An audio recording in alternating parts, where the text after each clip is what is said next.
This is our only planet, our only life source. This may be our last chance. The most sacred thing we ever had was choice.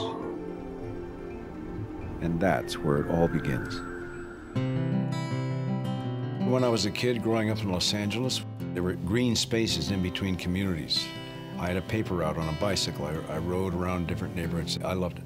And then when the war ended, suddenly everything changed. Suddenly there were skyscrapers, there were freeways, there was pollution.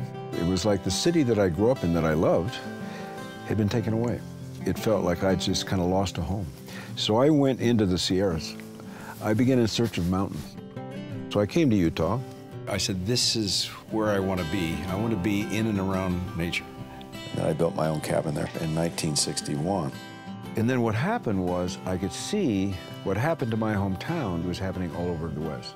When they were going to put a power plant in southeastern Utah in 1975, that was going to be a real disaster. So the idea was, what can you do to stop it? So I called 60 Minutes. If you're going to take on Southern California Edison, you had better have a heavyweight on your side, Utah resident Robert Redford.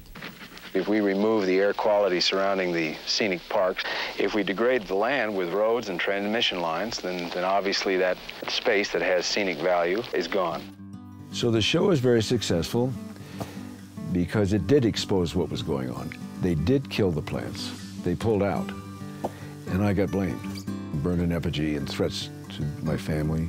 Anytime anybody voices a concern about the quality of life that we're going to be leading, we're called environmentalists. And if that's so, I am an environmentalist. When I became an activist in the early 70s, working on the Clean Air and the Clean Water Act, I was just going to do whatever I could to make a difference. So we started something called the IRM, which is the Institute for Resource Management. And the idea was to see if we could bring people from the other side, and maybe there could be a compromise that would come out of it that would be beneficial for the environment. The Soviet Academy of Sciences was talking about global warming. So I invited them all to come to Sundance. As a result, they signed a joint document, which was amazing. That to me was a real high point. What I've learned over time is that nobody votes for a new idea.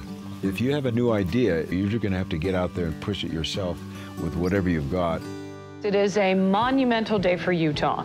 Today, President Clinton designated a 2 million acre national monument in the southern part of the state. This is land that should belong to the people and should stay with the people and not in the pockets of politicians who have short-term, dubious views. The sensibility in this area and most other areas in the West is about the value of development. So I thought, well, I'd like to commit energy that I have to preserving at least something. The movie maker and his family have agreed to permanently protect from development a spectacular chunk of mountain scenery. Really what we're here about today is the future. And I look around and I wonder what there is for me to sacrifice. What is there for me to give other people? And of course for me it was the land. I've heard my dad say many times, art and nature combined makes the world a better place. And nothing represents the potential of that better than the Redferd Center and the programming that we're doing there. The future is about young people like Jamie, my son, his son. What am I going to say to my kids? What are you going to say to yours about the earth we've left them? Are we going to say, I'm sorry? I find that unthinkable.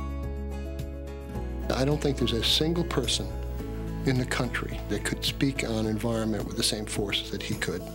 And protecting important, safe places like the Alaskan Refuge is part of a core value of American life. Thank you, Mr. President, Mr. Secretary General, fellow citizens.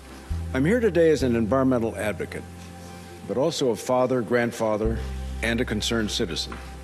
One of billions around the world who are urging you to take action now on climate change. Now, my own engagement on climate change began more than 40 years ago, but the urgency that I felt then has only grown stronger. And if we're going to avoid the worst of the impacts, then we've just got to act boldly, and we must act immediately. Our planet's resources are limited, but there's no limit to the human imagination and our capacity to solve bigger problems. And only by acting now and standing together can we begin to tip the scales and change the course of history. And I, for one, hope you will embrace that role with courage and conviction. There are no easy answers, no clear solutions. There is only what each of us is willing to do.